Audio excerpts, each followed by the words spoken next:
let's get started with our exploration of the DSM. And we're now in the middle-ish of chapter 15 on mental illness. So last class we talked about criteria for diagnoses, for valid diagnoses. You know, they should be distinguishing, they should predict performance, they should suggest prognosis, they should do this, they should do that.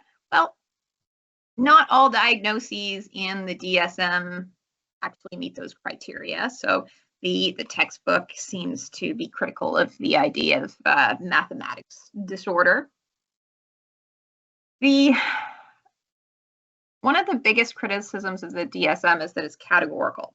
You fit into the category or you don't. So let's say that you thought you might have depression. Well, you do if you meet these criteria. But if, these symptoms only went on for 1 week, and then you don't. If you have, only 4 instead of 5 of these symptoms, you're average or what's normal, there's still something wrong. Well, actually is a workaround for that, and it's that there are other boxes that are similar, right? And so there's other boxes, there's other diagnoses that are similar to, say, major depressive episode, but a milder version of that. It's the idea that ultimately there is a continuum and you're somewhere along it.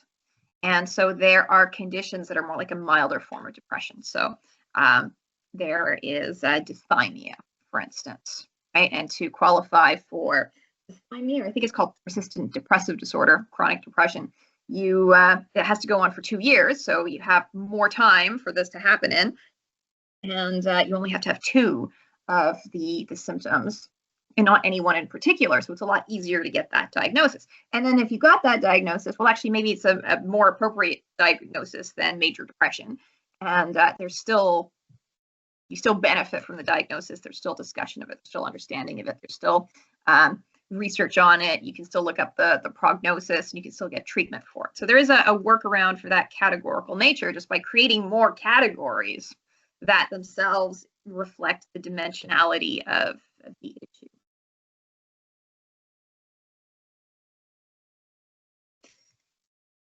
It is common for people to have more than one diagnosis. I don't see why that's necessarily a criticism. That sounds like a fact to me. So many people with depression also have anxiety. And many people with anxiety also have depression. Many people with conditions like, let's say, ADHD or a personality disorder would also have like high anxiety. They might qualify for an anxiety disorder. All kinds of reasons for that. And so I don't just see the fact that comorbidity exists and the comorbidity is real is kind of a disqualifier of the DSM. People who have chronic illnesses often have comorbidity. So maybe somebody has high blood pressure and they also have diabetes. That doesn't invalidate the medical model of identifying those diseases. However, these labels are still social constructs. If we're calling something a disorder or a disease, a mental illness, there's a social judgment that this doesn't work, this isn't welcome, this is inappropriate, this is something wrong. And the DSM has shifted in its views of mental illness. So in 1952, homosexuality was defined as a sociopathic personality disturbance. Kind of shocking, isn't it? It's shocking because norms and values have changed since the 1950s. Okay, scientifically, nothing has changed. Right? Homosexuality had existed then, existed now, existed eons ago. But there's people that are making these judgments, putting on these labels, and they're changing the labels according to their knowledge, their understanding, their values. Okay, so, and it was kind of in the 1970s that gay people really started fighting for their civil rights in the United States, and that's when you start seeing a big change in the way that this syndrome, if you like, is being classified. I don't know if I mentioned the idea of a syndrome to you guys before, but let's say there's a constellation, a cluster of behaviors, whatever it is. These things group together identifiably. We see it over here and we see it over there. You can call that a syndrome, and that's kind of non-judgmental because syndromes don't have to be mental illnesses. So synesthesia is a syndrome where people like maybe hear a color, taste a sound. It's actually of quite high adaptive value because it helps people detect certain stimuli a lot better. And so it's a syndrome. It's an identifiable cluster of traits, but it's not classified as a mental illness. ADHD is sort of a syndrome where people's attention shifts around and they're easily distracted. Is that a mental illness? It is maybe in the world that reflects today's classrooms and the needs of teachers and school systems, but it sure didn't seem to be a problem for that hunter-gatherer. So he looked like he was demonstrating some of the same traits that are in that syndrome. What I'm trying to convey here is that there is a level, there is social construction behind calling something a mental illness. So let's see what happened to, homosexuality over the years. So by 1968, so it's still in the DSM-2, that's the next edition, we're on the 5th edition. It's a mental disorder, right? Homosexuality is a mental illness. I like to talk to people about their jobs, and I have a friend whose mother was a psychiatric nurse in Cape Breton, and she was telling me about her experiences as a psychiatric nurse, and I asked her, what were the most sort of interesting things that you saw? And in one case, she told me about somebody who'd been abused as a child. Now they're, struggling with a trauma. They're enough to be in psychiatric hospital. And when this person would relive the abuse, these like cigarette burns would come up on her body, right, and look inflamed and new, even though this had like happened and healed years ago. So that was a wow thing for her. And another story she told me about was this man who was just so depressed. It was like the worst depression she'd seen. She described the severity and the extent of it. And I got curious, because depression can be caused by so many things. And I asked her, why was he so depressed? She said, oh, because he was gay.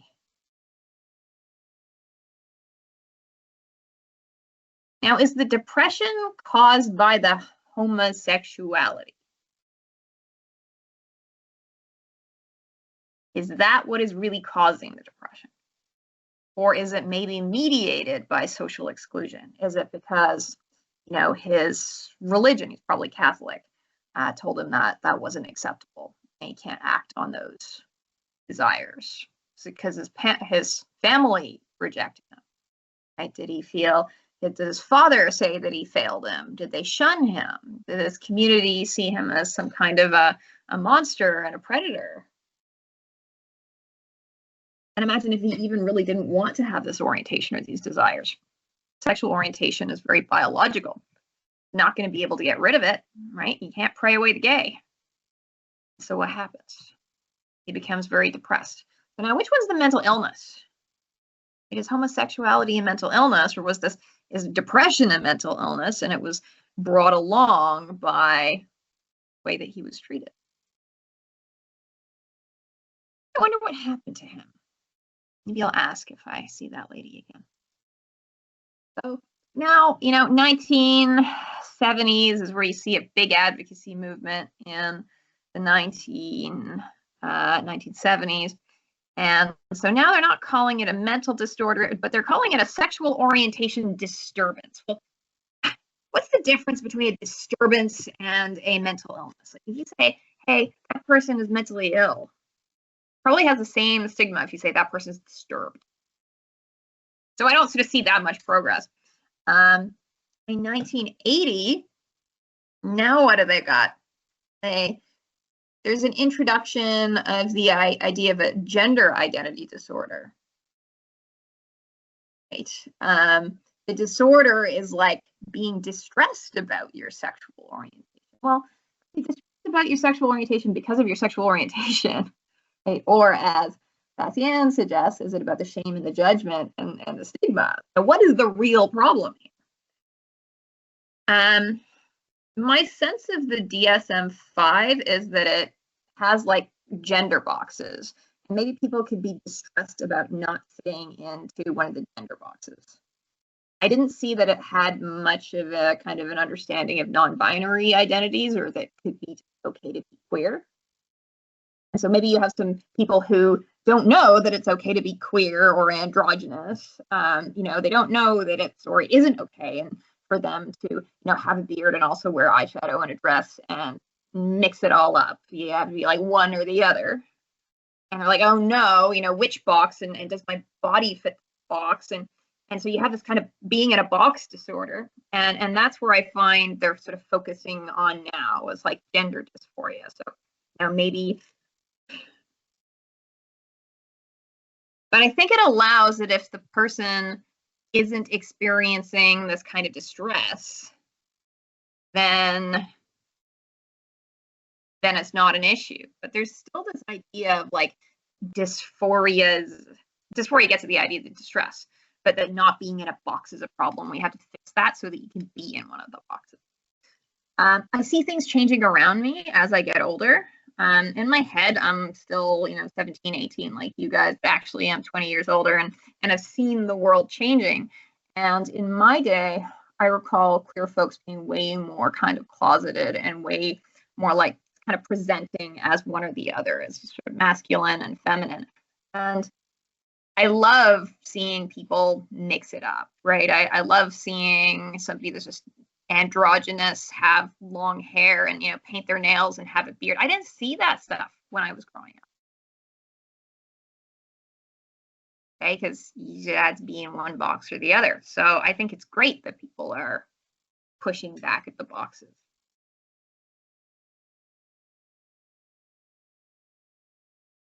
There's a crossover between mental illness and the law. Because let's say that somebody does something that is definitely socially unacceptable. They go kill somebody. Well, there's a belief that, they should be punished for that, put in jail. But central to that is the idea that they knew what they were doing, and they knew it was wrong, and they did it anyway. And if somebody's mentally ill, well, maybe they don't know better, right? There are cases where people who are in psychosis, who are having a delusion, will go act on it, right? And, let's say that they don't believe that that's really their family. They believe that their real family's been taken away and other people have been like implanted in there, and these are like fakes, and they have to kill them. This could be a person with a mental illness could think that they're doing good and then go and commit a crime. And so what do? Do they deserve the same punishment? Can you let them out if they're like that? So there are mental disorder defenses saying that somebody should be held legally responsible for their actions. But that doesn't mean that they're just like, okay, whatever, you have a mental illness, bye, you're not responsible. They would spend possibly even more time than they would in jail in a psychiatric, kind of like a psychiatric hospital. And, these defenses are not used as often as people would think, and they're not as successful as often, but they would be used. I heard of a case once where there was a woman in the United States opened fire in a Walmart and shot people, but in her mind, there was a situation where there were aliens, and the aliens were replacing people's brains with washing machines, and this was something she needed to do to fight the aliens. I see another comment from Fassian, and it's about DSM, which we were discussing before. And you said, I noticed that DSM standards is biased and mainly conceptualized in the definition. I agree with you. I think it's a very pathologizing book. If you read the diagnostic criteria for somebody with ADHD, they sound terrible. And in fact, students with ADHD are delightful, but they are different. But it sort of says any deviation is like wrong or bad, and it has a very negative framing on the way people with ADHD show up. And I find it does the same with autism. Like, it doesn't celebrate neurodiversity. It's like, this is a disease and a disorder, and this is what's wrong with it. And so now you can go fix it and make it go away so that you can be like neurotypical. Not a fan in many regards. The DSM has its pros and cons. The normal ways of how society and people suppose, and yeah, I agree with you, Cassian. It's a very pathologizing book. But it has its benefits. If you really do have one of these conditions, you would do well to get a diagnosis, and maybe there is some therapy that would help you. Maybe you just need accommodations, right? Maybe the world has to adjust to you. But in order to get those accommodations, like through the Megan Center, you still have to get the diagnosis to the letter. Okay? Let's say that somebody who has a mental illness is dangerous to others or dangerous to themselves, and they can't take care of themselves. There is such a thing called involuntary commitment. Sometimes you hear about being sectioned because there's like some section of the mental health under the Mental Health Act where people can be, would the word be remanded? I'm not sure. I want to say taken into custody, but it's not that. It would be like put in some kind of a hospital setting, like even against their will. And so people can be committed against their will, like if there's a clear threat to themselves or others. And that has to be like a pretty big deal, because a lot of people who are on the street, like you could say, well, they're a threat to themselves because they're drinking a lot and they're not taking care of themselves, and they're getting into fights and they could get harmed. But that's not enough. So it would have to be more than that. Or if somebody is so impaired that they can't take care of themselves. And people in these situations can be forced to take medication, right? They can be forced to take antipsychotic medication. Sometimes people who have psychotic disorders won't take their medication because they don't trust it. They think that something's up, there's something in this pill. It becomes like part of the delusion.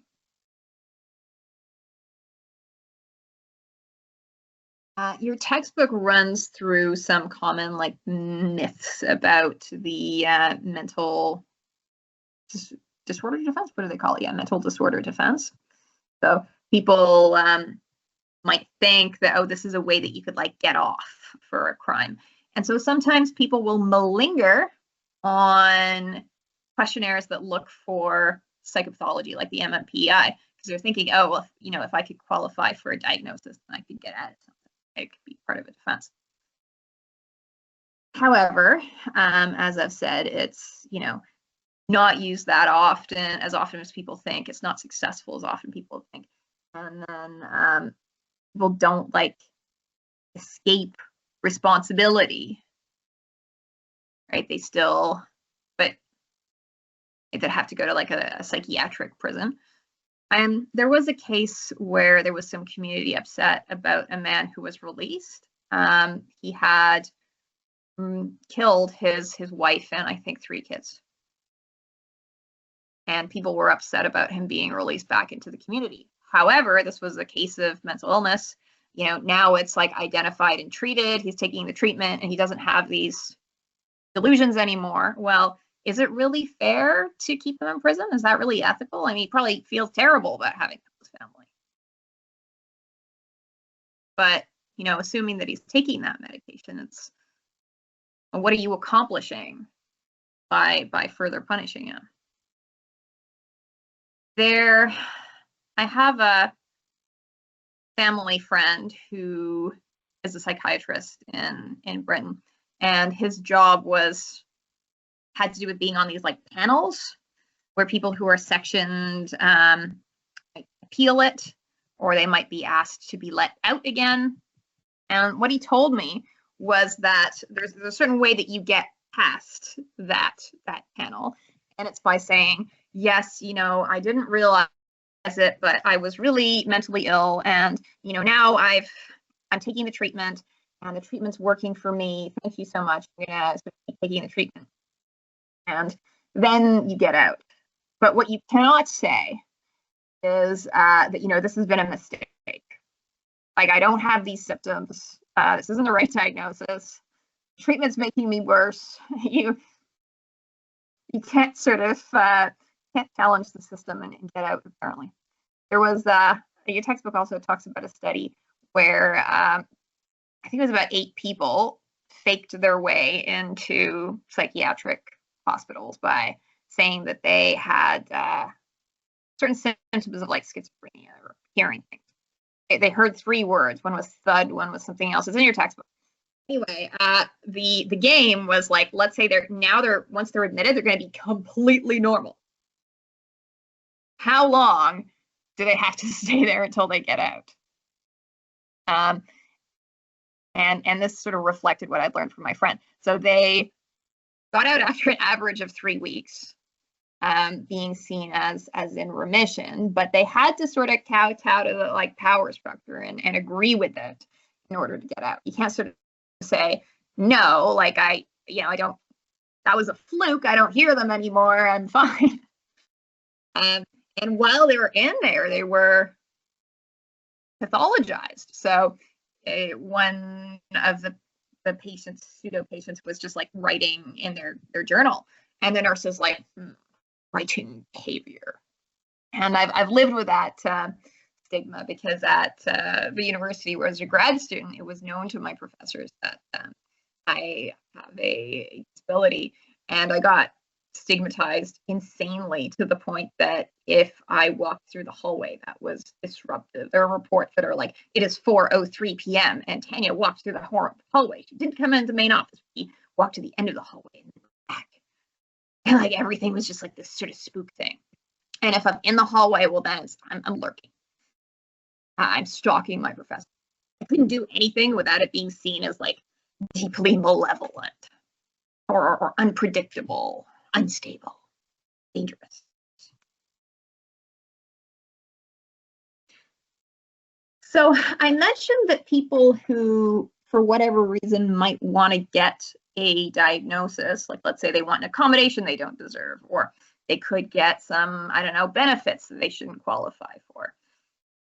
They might be motivated to malinger on these questionnaires that are supposed to identify psychopathology. Please keep in mind the questionnaires like this are screening tools, and there is no clinician who would diagnose you with any mental illness based on a questionnaire. That the questionnaire score would be information that they consider. However, they also do like a diagnostic interview that asks you questions about life history, and all of that would kind of pull together into a diagnosis. But if you fake scores on a questionnaire and you lied in the interviews, you could end up getting a diagnosis that is not legitimate. So that's malingering. People also kind of there can be social desirability biases. So if you ask people questions that would make them look bad or they feel embarrassed about, they might not answer that honestly. And it's sort of expected that most people have a bit of a social desirability bias. So one of these questionnaires is called the MMPI, and it's interesting. It's a personality inventory, but yet it's being used to screen broadly for psychopathology. And that's an important thing to do on an intake. Let's say that you go to see a psychiatrist or a psychologist because you think you might have ADHD. And so you want them to give you the ADHD test and interview and questionnaire. If they did that, it could be missing something because there's a differential diagnosis. And what conditions might you have on the differential? Well, maybe there's other things that look like ADHD. Mild autism looks like ADHD. So we should think about whether it could be that. What if it's what if there's a personality disorder? What if it's life? What is this? What is that? And so it makes a lot of sense that when you have any patients coming in for any assessment or any issue, you give them a really broad screening at first. It can flag your attention to various issues that they can have. Now, one of the sort of benefits of the MMPI is that the questions have low face validity. I don't think your textbook does a great job of explaining face validity, and I think I could do it better. Face validity is whether a question seems on its face, just looking at it, like a valid measure of what it's supposed to be measuring. So let's say I want to know how old you are, and so I ask you what your age is in years. Well, that's awfully face valid, right? Like, seems like a good question to assess that, and it would do a good job of it. Now, I could ask you a question with low face validity that also had low actual validity. Let's say I want to know how old you are, so I ask you what your favorite color is. Low face validity as a measure of age and low actual validity. Be like no correlation. But what if I want to get some information about your age? So I really want to measure your age, but I don't want you to know that I'm measuring your age. I need a sneaky question. And the sneaky question will have reasonable, at least moderate actual validity. We call that criterion validity, but low face validity. It doesn't look like it's a good measure. You guys think of anything that could be a low face validity, but high actual validity, potentially high, at least moderate, actually validity of age?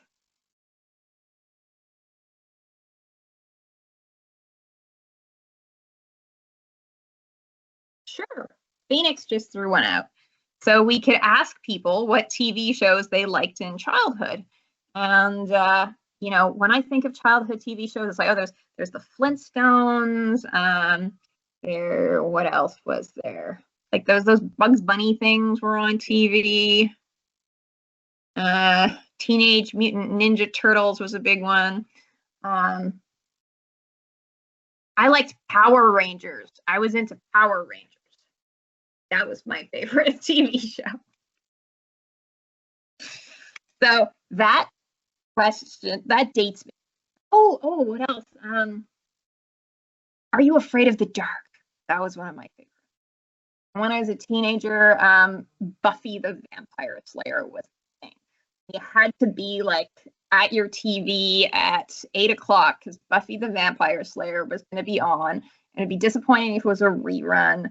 And you want to tape it so that you could watch it again. You do that on a big old VHS tape. And then at school, everyone would like get together and talk about like what happened on Buffy the Vampire Slayer.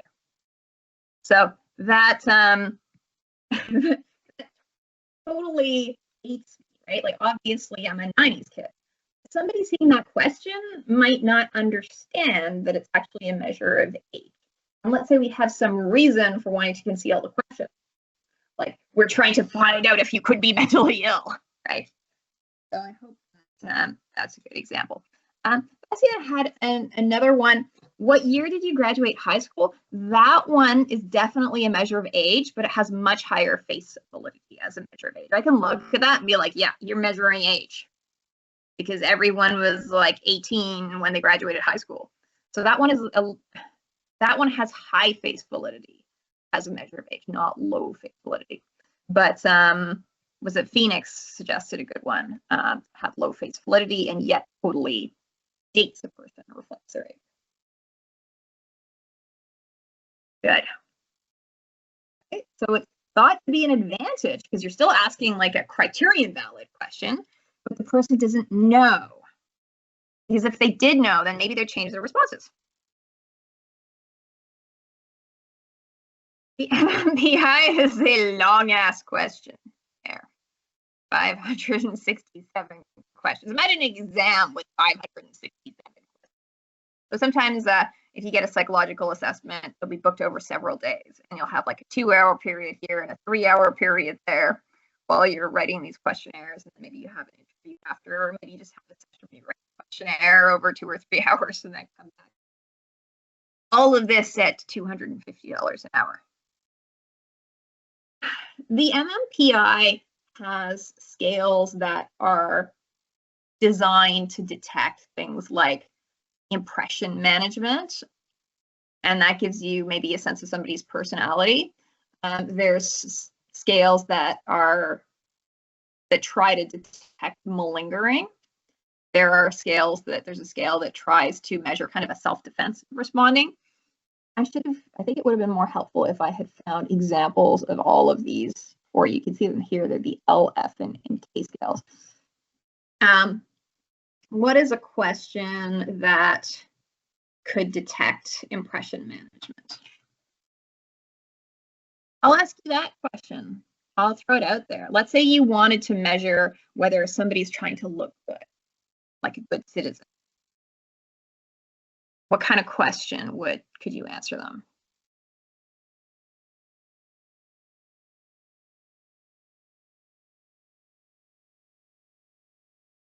Remember, you want low face validity, so they're not onto it.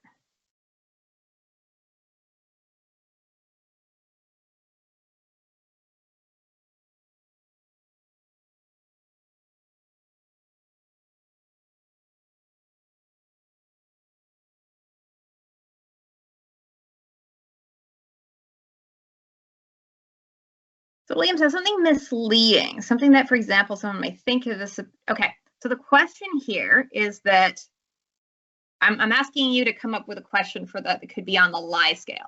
We want to see if somebody is impression managing and they're trying to come across in a really positive way, and so they're not really telling you the truth. I don't know if this might make sense, but I was thinking about probably asking them what did they had for lunch or whatever the case may be. What they had for lunch. Now, how is that going to test them? Well, you see, if it's someone who's trying to do impression management, if I'm wrong, I think the term impression management is when you're trying to be something but you're not. So well, you're trying to look good, trying right. to be somebody that, like, let's say that you do it at a job interview and you're like, yes, I volunteer for all the things and I've never had a conflict in my life. And think that would be impression management. So be like, oh, wow, great employee. Yes, yes, I will definitely hire you.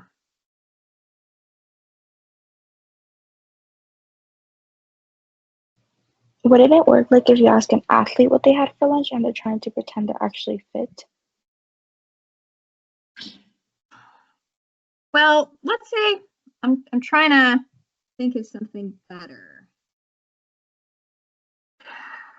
So what is something, what we're probably based on is if somebody, Liam said you can call their previous employers. Okay, but what I'm trying to do is get you to understand the MMPI lie scale by trying to come up with a question that could detect somebody's impression management right on the questionnaire. You don't get to call their employers.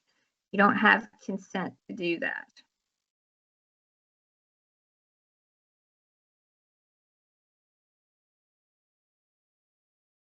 So what is something bad that we all do?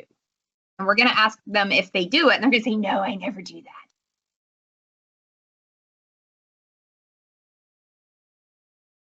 Most of us pick our noses when we're alone and then probably go eat the snot and enjoy it too. So a question could be like, I pick my nose when I am alone. And then you have your frequency response scale. So 1 is like never, and blah, blah, and 5 is frequently. And if a person were being really honest, they would be like, yeah, I do that pretty regularly because y'all do it regularly. But somebody that wants to do impression management is going to be like, no, I never do that. Now, there's assumptions here because maybe somebody is so prim and proper that they only ever blow it into a dainty handkerchief and never look at what comes out. Like, maybe that person could exist, but we'd sort of make the assumption that no, the kind of regular average person is a nose picker and they're lying about it. How about that?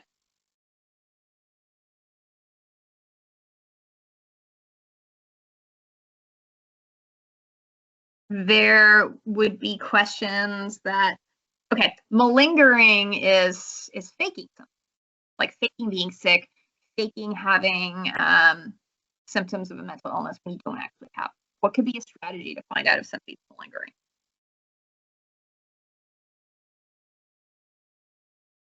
Through a question.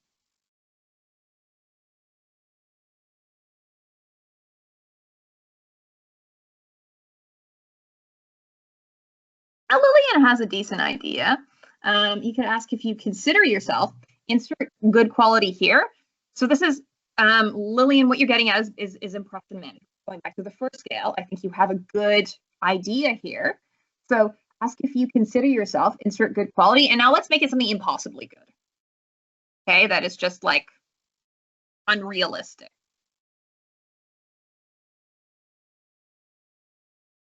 I think one of the questions might be whether you consider yourself to be like a good leader. And maybe that's like a, maybe most of us aren't leaders or good leaders at that. And now reading other comments. Noah says, start by talking about your interests subtly, then ask about theirs. See how it might mesh with yours now that they're trying to impress you. Sure, that's a good interview technique, but this is a questionnaire. Sure, Liam's got a good one for impression management and like how often they make sort of mistakes, right? Some people really want to be impression management will be like, well, I rarely ever make mistakes. If you're sort of humble and honest, like you probably make tons of mistakes. So now we're talking about Phoenix's rejecting malingering. So malingering is faking. Like let's say you want to fake depression. Well, let's say you want to fake that you have schizophrenia. Phoenix, as I've read before, that malingering people tend to exaggerate symptoms and experiences. Yeah, so maybe you have questions that are like, my symptoms are so awful. But that could also measure something like something else, right? Like tests are based on these judgments and assumptions. So the scores all reflect assumptions. And those assumptions can be wrong, which is why tests are so shifty and shady, and we're not a hard science. But we can apply correlations, we can make educated guesses. It's the one thing that you might do to detect. So let's say you have, I think that was a reasonable idea that you had Phoenix there. That could be like one item. But then, keep in mind that maybe somebody has a really dramatic personality.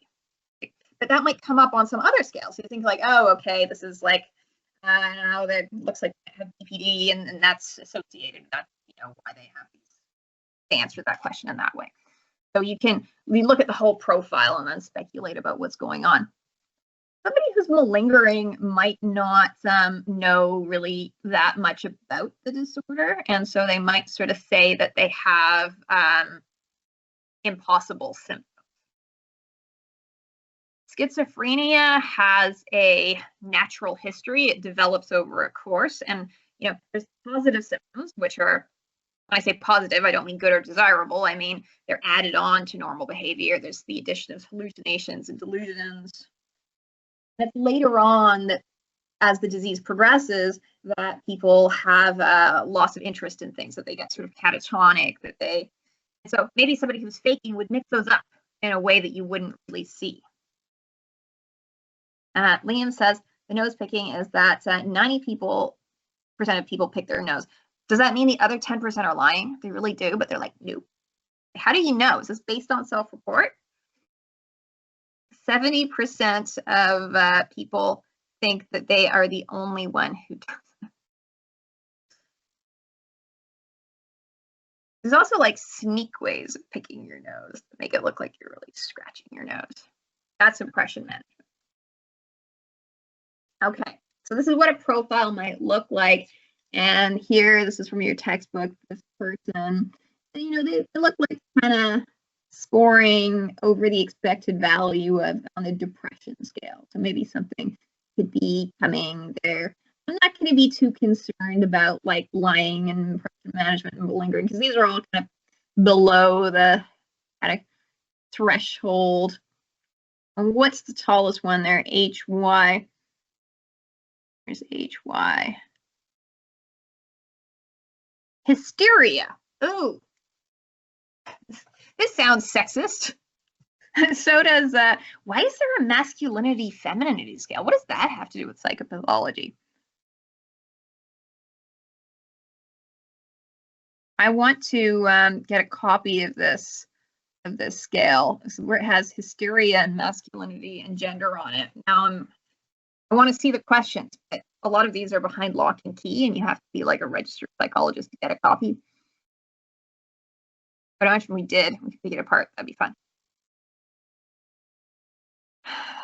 So this tool is considered to have good validity. That doesn't mean good validity in psychology is much lower than you would think. But as I've said before, you cannot diagnose a mental illness based on somebody's scores on a tool like this. But it can give you like a lead in, and you think, oh, okay, maybe it could be. So it's information. You would not be diagnosed with ADHD based on your score on some, Connor's ADHD scale. There has to be a lot more interviewing, talking about your experiences, your early history. There's more to it than that. We are at 12:12. I think I'll try to just get through anxiety disorders for today. So anxiety fundamentally is something that we experience because it has adaptive value. Imagine if you didn't feel anxiety and you couldn't do that. You had no fear. Well, you'd probably act foolishly. Thank heavens that when you walk along a ledge, you feel anxious. But anything can be, any tool, any state, trait, or behavior can be problematic. Maybe because it's applied in excess, or not enough of it, or it's sort of used in the wrong way. And so anxiety can be maladaptive. One issue with anxiety is that it is negatively reinforced through avoidance. Let's say you are anxious about doing your schoolwork, so you procrastinate. That's rewarding. Your anxiety diminished.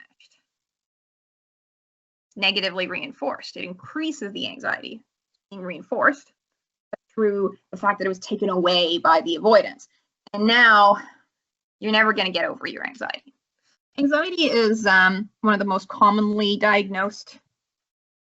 Obviously, there's more than one kind of anxiety disorder, but anxiety disorders in general are the most commonly diagnosed. And they're quite situational, they're quite context dependent, and they're learned. And so they are responsive to behavioral treatments. Right? They can be unlearned.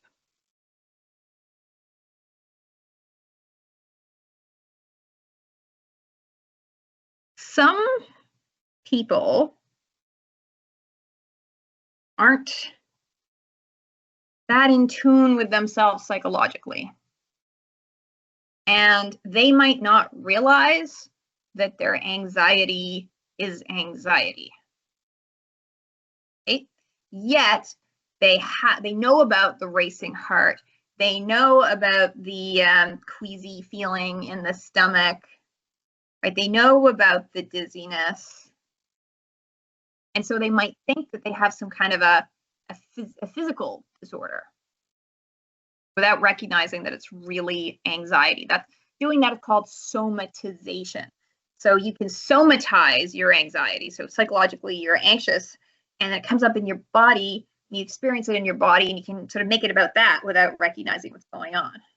You could somatize sadness as well. I remember thinking that I was like really sick at one point. I thought I'd come down with something bad, or that my chronic illness had taken a turn for worse. And then I remember realizing that it was because my 20-year-old favorite, much beloved cat had died. I had to euthanize him, and I had no idea that I was actually grieving the death of my cat. And then it hit me, and I was like, oh, this is grief. I'm sad. But I didn't realize that before. I just thought these bad, heavy, awful feelings were an illness. So I kind of somatized. Men are a bit more likely to do that than women. Like, men are always fine, but they have like a stomach ache or they're tired. So they won't tell you that they're sort of depressed or anxious. They're fine and they're tired. They're fine, or they have some like kind of a GI issue, acid reflux. I hear that a lot. There are some people who are afraid that let's say that they're likely to be generally anxious, but they have a terrible illness. If you go and like read the DSM, you're going to be like, oh my gosh, I had that. And that's me, and I had that. and you can like self-diagnose yourself with so many things. It's called medical student's disease. We used to call this hypochondriasis, and I think that was one of the scales on the MMPI. Yeah, HS, hypochondriasis. Where is this person's HS? It's pretty high. So if I saw such a high HS score on this person, I'd be thinking like, okay, maybe they're just stressing out about something. Things aren't as bad as they imagine. So now we call hypochondriasis illness disorder. And I have a friend who I'm pretty sure has this. Like, there are so many times, his name is Rock, that he has told me that he has a terminal condition. Told me that he had terminal esophageal cancer, some terminal cancer in his mouth, colon cancer, pancreatic cancer, and I never believe him anymore.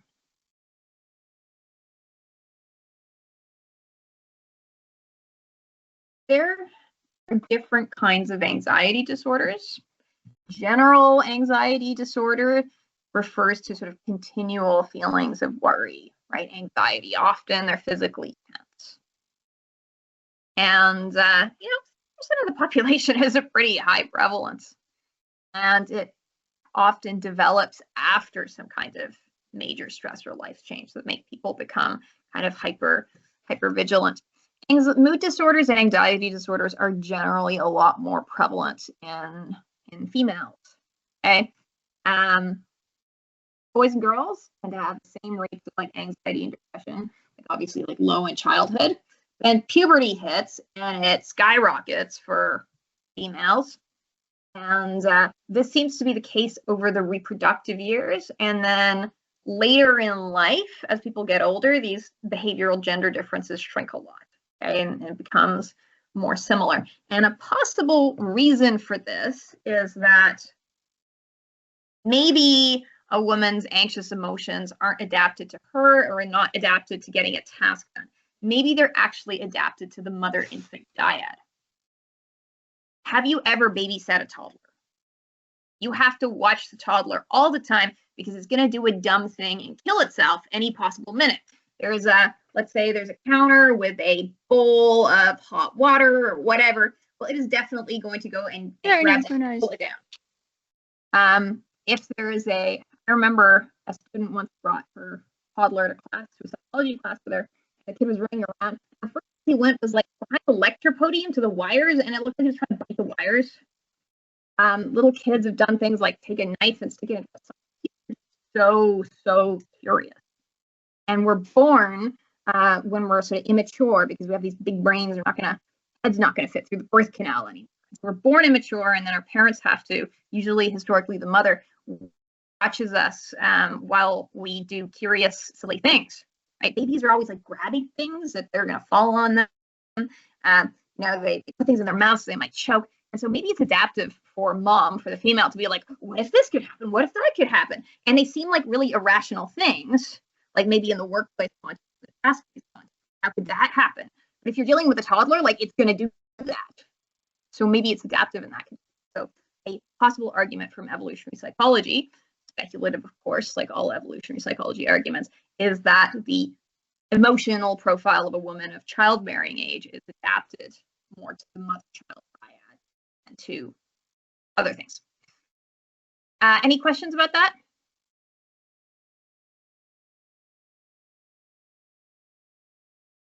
I actually Nope. don't have a question, but what I've noticed is that I realize a lot of people, especially me as a female, a lot of females don't really say this, but a lot of our anxiety come from not basically, as you said, not performing well and not basically meeting the normal standards of a woman.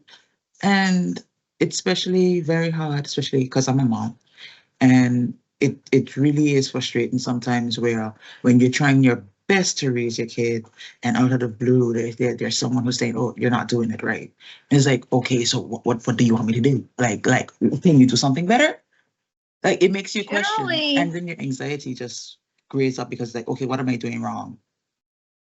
In life, we are subject to social roles, And some social roles are dominant and some are sort of more submissive. And the dominant person sets the standards and sets the structure, and they judge and they get angry, and all righteously, of course. And then submissive people, or people who are in subordinated positions, are required to meet expectations that are sometimes impossible. They are judged, they are punished, and they tend to feel a lot more anxiety. And women's social roles have historically been subordinated. And so that's maybe one reason they feel more anxiety. Like anyone in a subordinated social position, you would expect would be feeling more anxious and more fear than people in dominant roles. Dominant people control resources, access to resources, and they limit access to resources or apply punishments that cause fear in the subordinates, and the fear drives the compliance. So generally speaking, there are also social reasons that could result in higher feelings of anxiety. And I think you just described that there when you're talking about being judged, like you're expected to do all these things and, you know, they're impossible and you can't do them and you're still harshly judged. By whom? By somebody in a dominant position who's doing the judging. It's usually not somebody with less power. Any other questions? You're welcome. I will stop the recording now and look forward to seeing you on Friday, yes, Friday, where we will have to go a little bit faster to wrap this all up. I'll see you then.